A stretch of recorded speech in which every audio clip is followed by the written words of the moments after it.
व्योम पहुंचा सलाखों के पीछे, तन्वी ने किया पर्दाफाश। जी हाँ दोस्तों, हम बात कर रहे हैं सीरियल तिसके पार जब मिला प्यार में आ चुका है धमाकेदार ट्विस्ट, क्योंकि यहाँ पर जो व्योम है उसने सबूत तो बदल दिए थे, लेकिन घिनौना सच कितने दिनों तक छुपता है। यहाँ पर तन्वी जो है वो पूरी जान लगा देती है व्योम की सच्चाई सामने लाने में।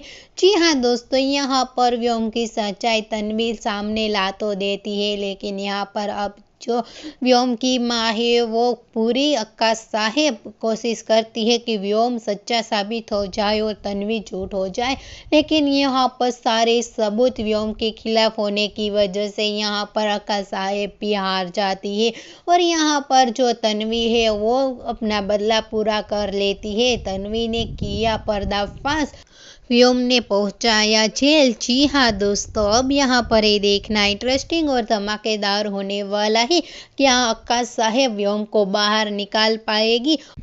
जो भी होगा उसकी अपडेट हम आपको देते रहेंगे। फिलहाल के लिए तो इतना ही, और ऐसी अपडेट देखने के लिए जुड़े रहे हमारे साथ, हमारी चैनल।